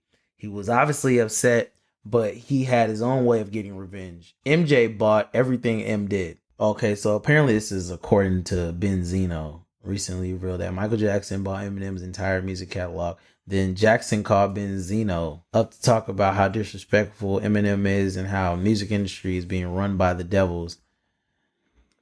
Okay, so I'm gonna take this with a little grain of salt, because not true. Like, why is Michael Jackson calling Benzino? But I mean, he could be. He could be. I mean, he could be telling the truth. I mean, I don't know. But yeah, so that's what I heard. That's what I heard about that. Nah, that's a fact. But yeah, just to reel it back in, The Girl Is Mine, that's my song of the day. If you guys never heard it, if you guys are just, you know. Man, truth be told, bro, just listen to the whole Thriller album. You know what I'm saying? Like, you know, it's funny. I don't think I've ever listened to the whole Thriller album. Of course I heard Thriller. Yeah, bro, that joint. I think it's like 9 songs long or something. Is it really? Yeah. Is it only 9 songs? I don't think it's that long, bro. But yeah, well, I'm gonna double check it right now. Shoot, the Skaters just put me on to that Baby Be Mine song. They love that song. But yeah, just for the sake of my song of the day, I would definitely recommend you listen to The Girl Is Mine. Classic, bro. I'm finna definitely bump that now after you mention that, man. Classic music, bro.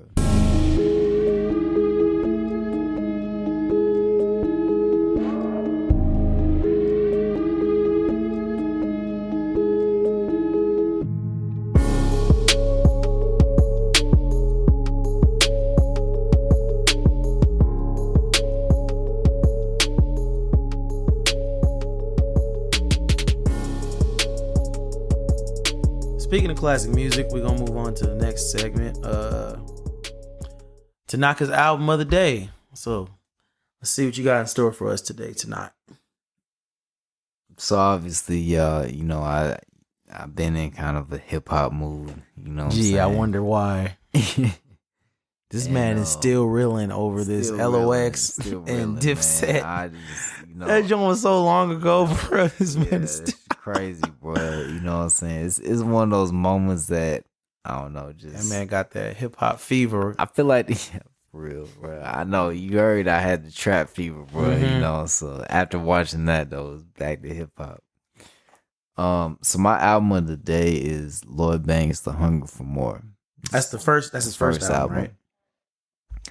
So Turn Up. Have you heard this project? I have not, but what can you? This is actually an interesting time in hip hop, more because of 50 Cent, and this is like one of his steps of why I feel like 50 Cent is a very smart man, right? Because he put himself on, he blew up. Put Lloyd Banks on, he blew up to a certain extent. Right. Put on Young Buck, he blew up to a certain extent. Put on The Game, he went up. Put on Yayo, he went up. And all that, not all that, but like all the percentages and all that stuff goes back to 50. Right. So that was the start of him just putting on everybody. Right. So that's a fact. Definite fact. But yeah, no, for this album specifically, I've only heard the singles. I'm So Fly, On Fire. I think there's one. Didn't he have a single with Lloyd? It was with Avant. Avant. Yeah. I don't think I heard it. I just remember he had like an R&B ish. Yeah, Karma. Mm-hmm. Yeah. Did you hear the G Unit project, Beg for Mercy? Oh, love that album. Word. Love that album. And so based off of that, how did you feel about the group or like the members in G Unit? I felt like they should have kept it like that. Word. Okay. So what was your ranking just as your personal personal favorites? You know Buck 50 Banks. Word. I feel that. Yeah. So Banks was my personal favorite out of the group. You know what I'm saying? Mm-hmm. And I don't know if that's just because I felt like he was the wittiest with the bars. You know what I mean?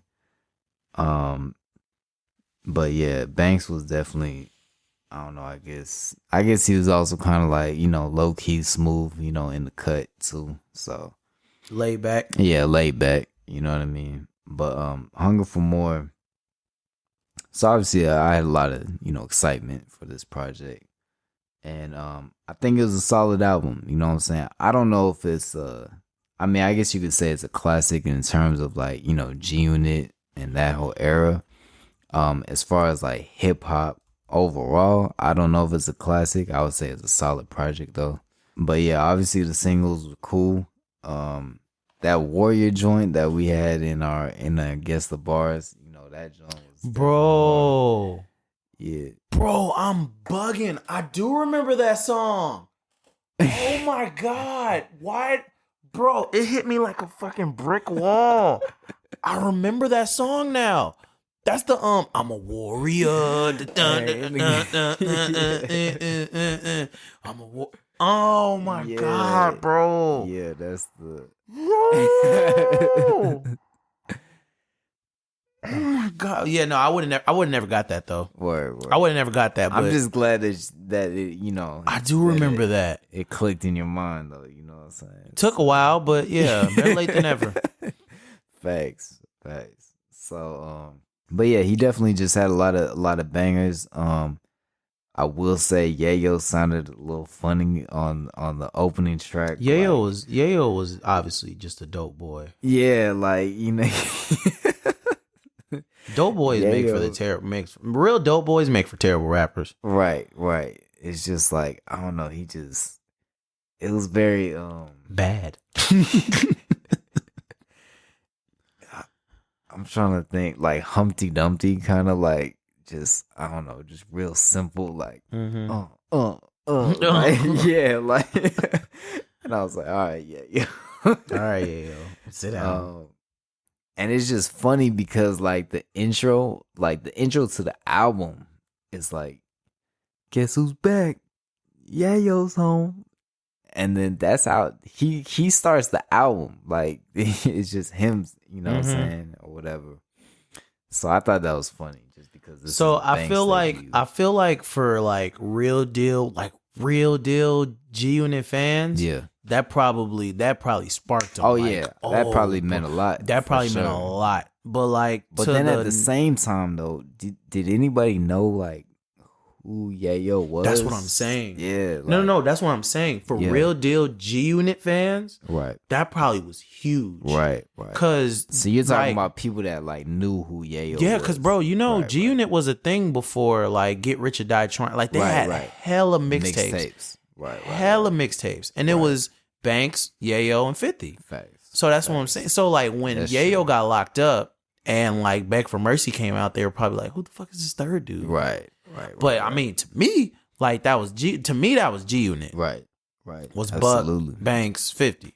But you know, I don't know. And I'm not gonna cap, bro. Like, you know how on the cover, like they got Yayo, like in the back. I always wondered who the fuck that was. Yeah, me too, bro. Like, bro, I thought that was somebody that passed away. Yeah, like, I remember you saying some that. R.I.P. type joint, you know. But so yeah, if I were to go through, you know, the project, you know, obviously the singles hit, you know, On Fire was the club joint. I'm So Fly is something smooth to ride to. Karma is like the R&B record, but Banks was smooth enough, you know, as a lyricist and delivery wise that, you know, he was actually pretty good at like pulling off like the R&B, you know, gangster kind of records.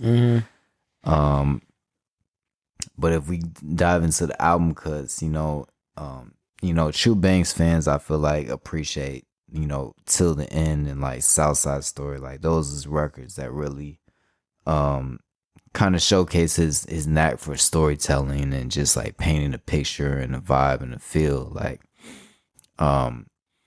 that's one thing about Banks is that he was witty with the punch, you know, obviously he's the punchline king, you know.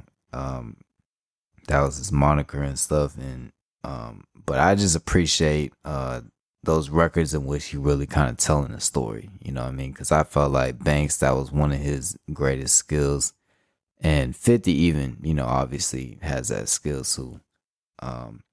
But just to have that feeling and just to kind of see things through their eyes, you know, is always, you know, always just great, I feel. But yeah, as far as the, you know, the top part of this album moves pretty well, you know, just with the opener with Ain't No Click, you know, with Yayo. Playboy is just like a street banger. Warrior is just, you know, I'm a warrior. And then even with the remix with Nate Dogg and Eminem was pretty dope too. So, but yeah, definitely a lot of dope records on here. That's odd. Why did he put the remix in the middle of the album? Yeah, I don't know why they. Did they switch up the beat and all that? Yeah, they did. They did switch. Obviously, it's just part 2, not the remix. I'm tripping. Yeah, they switched up the beat and everything. So, but yeah, salute to Lloyd Banks. You know, he just dropped a new project this year, so I know a lot of Banks fans, you know, been kind of fiending for something new from him.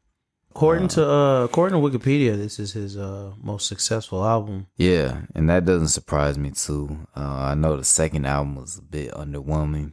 You know, I don't remember anything from off that. I remember the Hunger for More too, because that's when he bounced back with Beamer Benz Bentley. Exactly.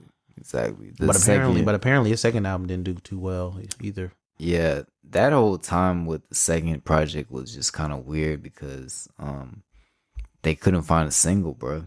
They was having trouble finding a lead single for the project, and originally, I guess the whole Rotten Apple, that was the name of the second album. Mm-hmm. He was having a menage a trois, basically.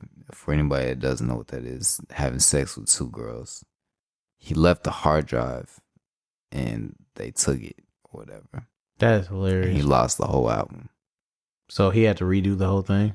Had to redo the whole thing. and then they were having trouble finding a lead single for the project. So it's kind of just, and all that's just taking up more time, and you're trying to build on, the hype that's already going. And so yeah, anyway, that's also part of the reason. And then the project was also pretty street, you know what I'm saying? Didn't really have stuff to appeal to like, clubs or that. So let me ask you this: Is what have you heard all of his albums? Yeah, I have. Yeah, even the definitely. new one? Yeah. So where does this rank? This project, I would say, it's either 1 or 2. I'll probably say 2. I think Hunger for More 2, I personally like more. Mm-hmm. You know what I'm saying? But I would definitely put this at 2 for sure. The new project is solid. The only problem with it is that Banks is now independent, and so like the engineering of it is what takes away from it. I feel it's like, the vocals and stuff like that aren't quite as clean as his earlier projects, with the major label Right. budget and stuff. But Album a Day, Hunger for More. He definitely dropped a dope project recently. Mm-hmm. Y'all go check that out. I can't remember the name of the project off top. Hunger Definitely go for check More. that out. Hunger for More. No, the last new album. The new album. I was talking about the new album he dropped. Okay. Yeah, go check out the new project he dropped. And, you know what I'm saying, for the nostalgia, go check out the debut, Hunger for More. Banks' introduction to the whole industry, commercial-wise, so. What's up, Turner?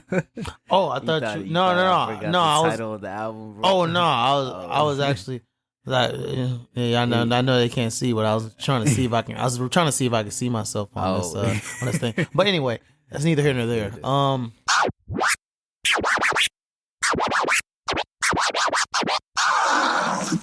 right, ladies and gentlemen, that was DJ Tanaka's album of the day.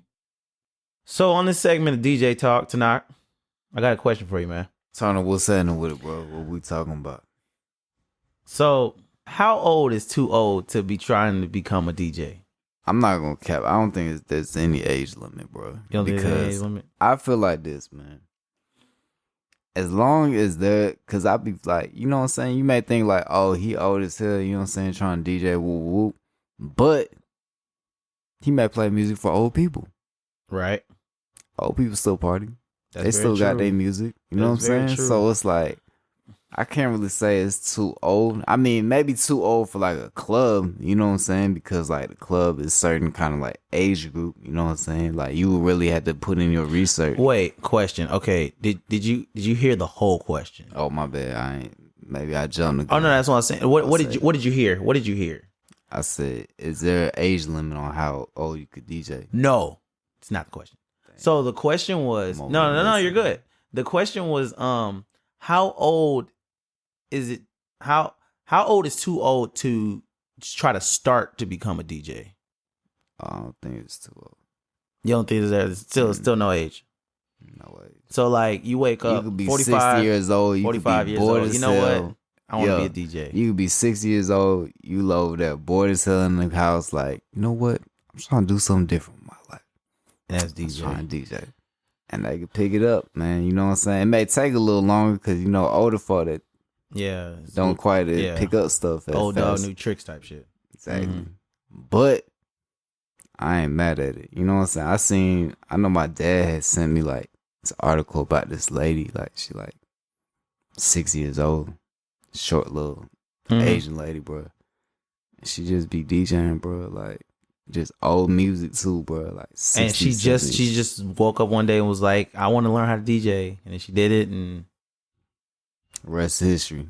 And then they were like, what made you, you know what I mean, even get into it, like, at such an old age. She's like, I just like music. So that was it. And then that would have been my follow-up question. Would have been like, so 60 years later, like it took you 60 years to realize? Well, I don't know if she was 60. I'd say she probably like 40, 50, around there. Either way, like 40 years is a long time to be like, you know what? Yeah.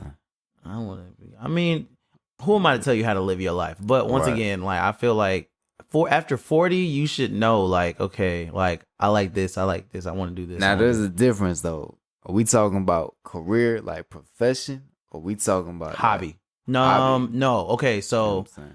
yeah, that's what I'm more talking about. We can take Yeah. it both ways. Cause Hobby, of course, hobby you can whatever. yeah.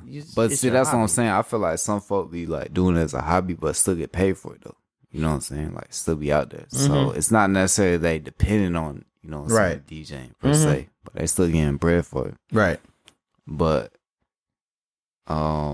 yeah, I don't know. Profession it get a little Yeah, dicey like when you know when that's what you I'm saying. Like you 40 yeah. years old, you wake up. You know what? I want to DJ at the skating rink. Yeah, it get a little dicey, but always. I feel like there's definitely you would have to do your research. You know what I'm saying? Definitely do your research because like obviously when people go out, they trying to hear. You gotta think it's like 20, 30. You know what I mean? That's the crowd. So it's like if you 40, you either gonna have to tap into that heavy, which may be difficult, or you're gonna have to like find some place in the cut that cater to, you know what I'm saying, the older audience. Right. You know, and that's But difficult. here's the to thing, find. though. I don't think it's that hard for an older person to find what the younger people want to. Hell, that's what we do. I mean, yeah, I don't know. So I mean, don't know. I don't think it's that hard. Like we're not. I don't think you'll be so stuck in your ways that you'll just want to listen to what you want to listen to, and it's like Right. hard for you to try to figure out. There's ways of finding it out. Not there are ways, but you know, You- our connection to stuff is different. You know what I mean? What you think is different than the people like the generation before us? Yeah, like the way that we connect to certain stuff is different. You know, obviously than how the youngins connect to. So like the way we listen to Lil Baby is gonna be different compared to how like a teenager listen to Lil Baby. Right. Okay. You know what I'm That makes saying? sense. They gonna have a different appreciation. You know what I'm saying? We appreciate Lil Baby, like don't get it twisted, but they gonna have like a deeper, you know what I'm saying? Yeah, because different- that's all they know. and that's their prime. You know what I'm saying? Mhm. Like that's what they really get introduced to for real. Right. But that's just like 80s music. You know what I'm saying? Like we know about, certain hits and stuff. But folks that's like, That was actually raised there. on that, Mhm. you know what I'm saying? They gonna have a deeper connection, understanding of stuff. So they may that's why it's always tricky, but it's also like interesting to observe, you know what I'm saying, like say like an older party and just seeing how a DJ plays those records, because when you observe that you could kind of pick up on game basically. It's like, oh, this is how he rocks it and this is how he puts it together, as opposed to a youngin who they may give us a list of songs, you know what I mean, like just play these, right?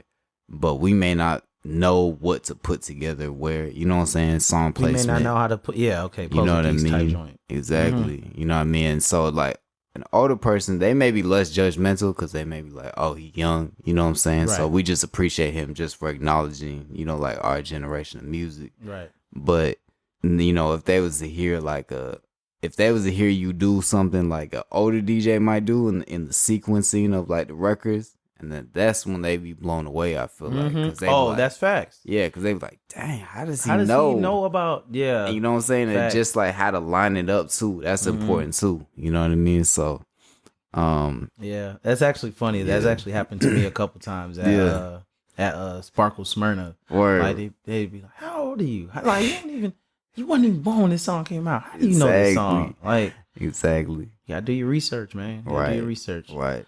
So I guess to reel it back in, how old do you think? I guess there's really Professional.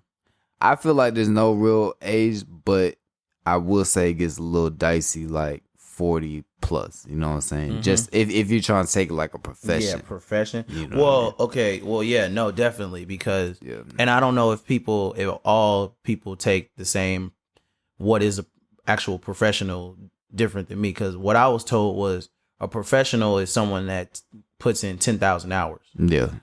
Whether if you're practicing or you're not, or Right. you're just out just doing your thing. Right. So I know at 40, 10,000 hours is 10,000. How many years is that? That's like what? well, I know for me it took me roughly, I can't find this post, but I had a post that I was like, yeah, I'm pro.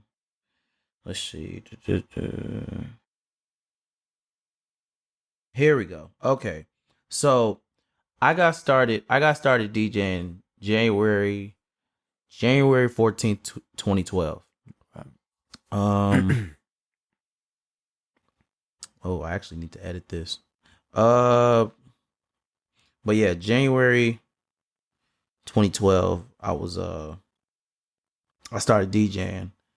I hit my 10,000 mark on February 18th, 2020. I feel that. That makes sense.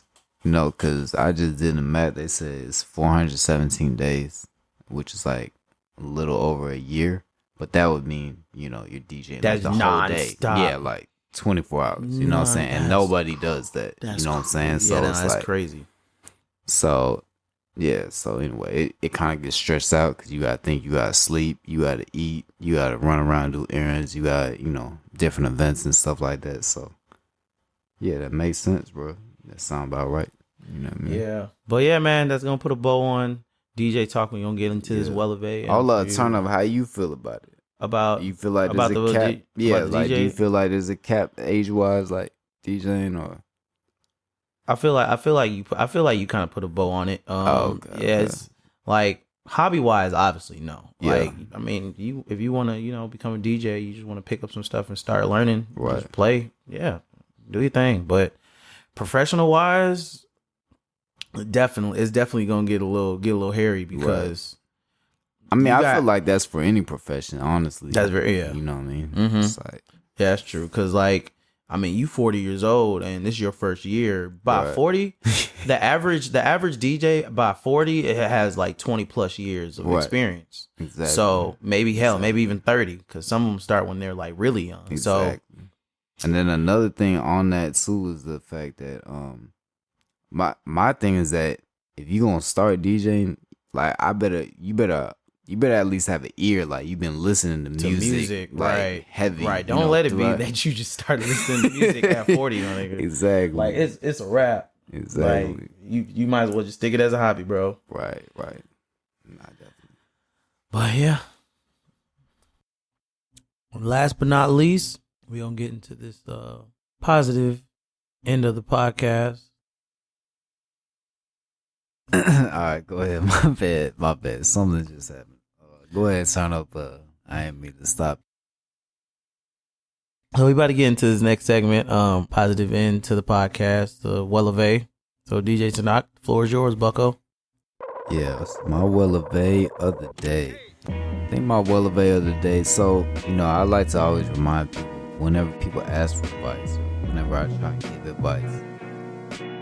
I always tell people that I'm telling y'all to remind myself. You know what I'm saying? Because we may know that knowledge and share that with people, sometimes we need to remind ourselves, to continually do that. Because life is a constant process and we gotta stay consistent. You know what I'm saying? So I guess my Weleve of the day is to just be consistent and always try your best each and every day.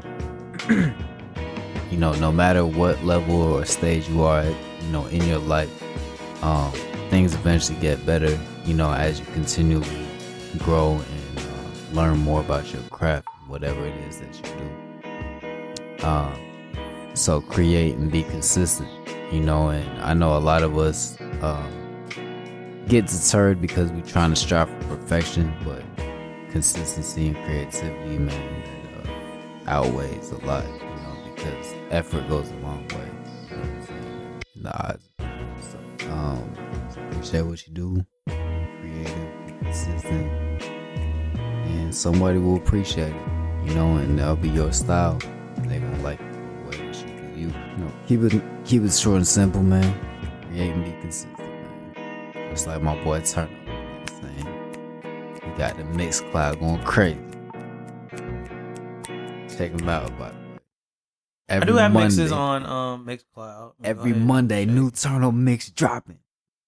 Every Monday. Starting to go live now at all his sessions. Yes. Big facts, man. Definitely check out Turn Up. He going crazy on there. Turn up. Turn up. That's the definition of consistency. You see that, man? He creating, consistent every Monday. You know what I'm saying? Anywho. Whatever, we're gonna figure this out. So this is an awesome episode, ladies and gentlemen. I had fun with this one. But we're going to end it off because we're DJs. And, you know, it's kind of rude. We don't ever actually say what we be doing during the week and the months and all that other stuff. We don't be letting y'all know what's in the works, man. Yeah, so what you got going on in the world, man?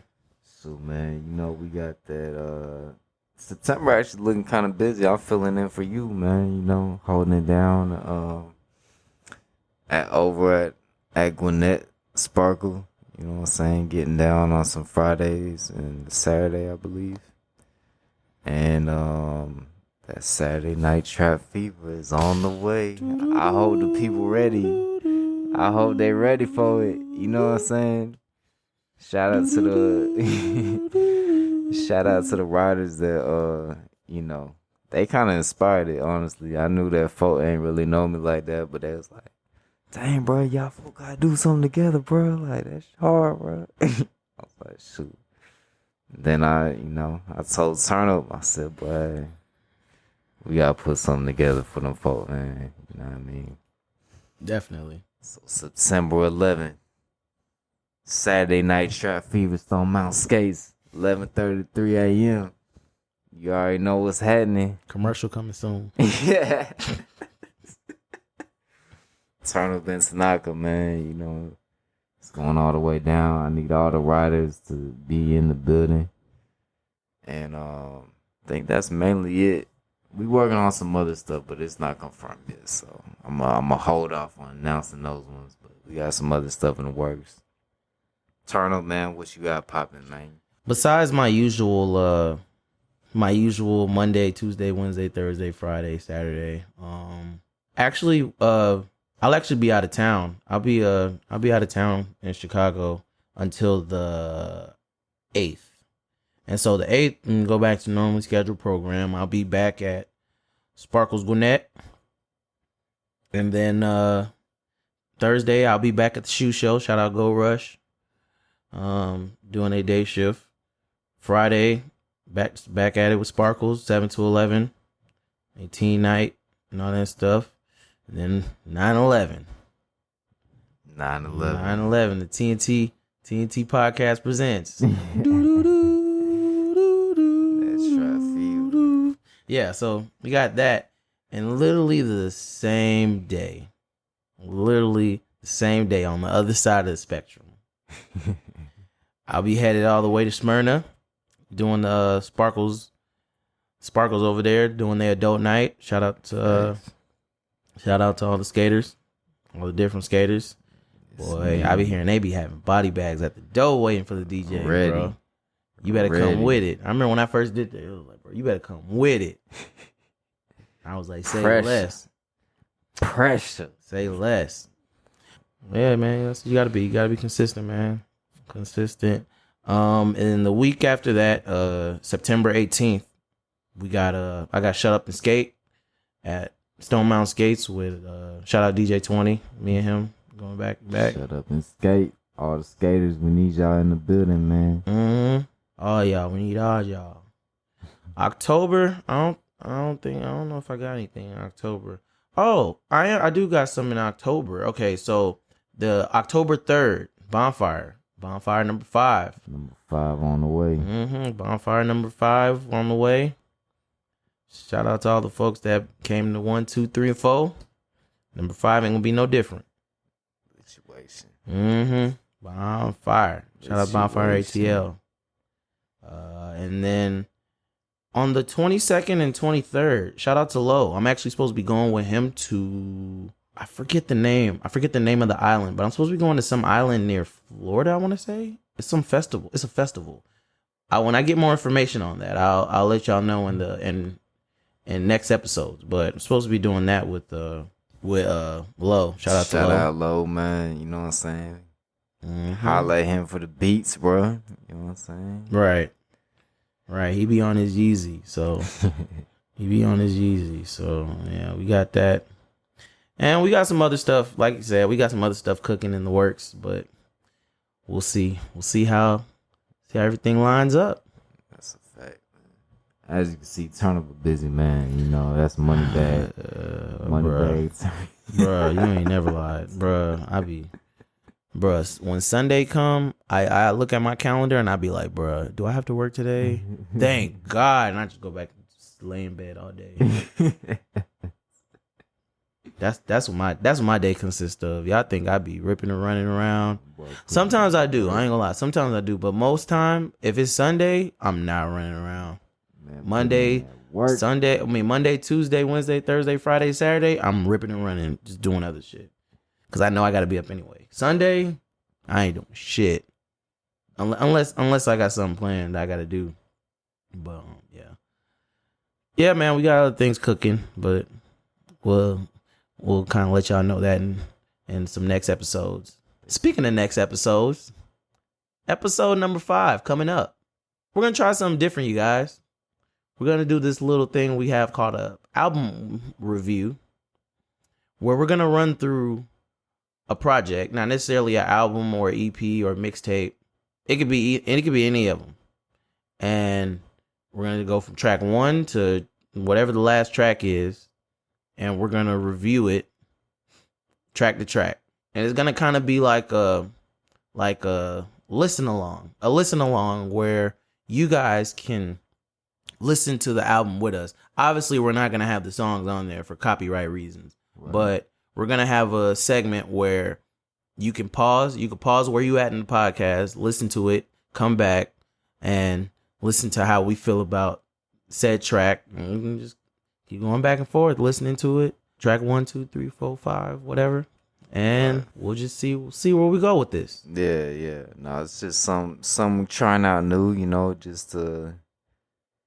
I think that'd be interesting. Turn Up got his ear, I got my ear, we're just gonna compare and just see what, what we recognize about, different records and, just give you guys a different experience into how we kind of analyze music and what we listen for and stuff of that nature. So then it should be fun discussion too, 'cause very, very interesting. You never know which decade we're gonna be in listening to these projects. Definitely, so. Facts. And this is the fun part, you guys. And I kind of buried the lead, but I'm picking this like basically out of a hat. This is completely random. Completely random. Like this could be anybody from. I'm not even gonna name nobody because I ain't trying to jinx it. But I'm gonna randomly pick an artist. And then I'm going to randomly pick a compilation, a mixtape, album, EP, whatever. And then I'm going to just pick a random number. And then whatever number, a compilation, or whatever album, mixtape it is, that's what we're going to go with. So, Tanaka, you ready? Let's get it, man. All right. Drum roll, please. Our first artist that we'll be reviewing for episode 5 is... Oh man, this dangerous. When Turner be laughing, this dangerous, bro. Oh my god. Who it is, bro? Who we got, bro? Joe Gifted. Oh man. Yeah. Real West Side. Whew. All right, so I'm gonna take a pause for a moment. Let's see where we can find Joe Gifted, because I don't even think he has a Wikipedia page. Yeah, nah, he ain't got a Wikipedia page. Going to the mixtape. Yeah, got to go to live. Let's see what live talking about. Okay, yeah, we got a couple of them. So we got 1, 2, 3, 4, 5, 6, 7. All right, so out of number 1 through 7, we chose number 1, The Rookie, and we're gonna just pick Rookie out of according to Weleve mixtapes, because we don't really.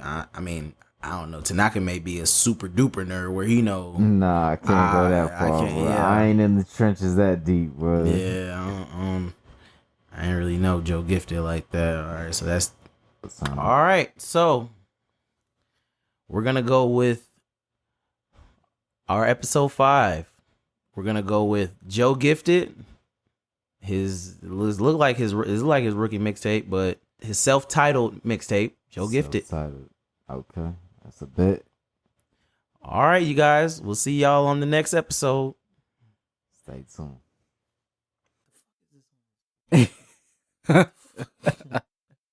This is what happens when you're up at 4 in the morning. It's fucking 4 in the morning. That's wild. Anyway, I mean, we gonna hit y'all later. It's past our bedtime. Peace and love. 4 a.m. with the episode 4 you Right. did. Turn Isn't up that in Tanaka. ironic? Turn up in Tanaka TNC podcast. We appreciate y'all. Be on the lookout for the polls. You already know how it's going down.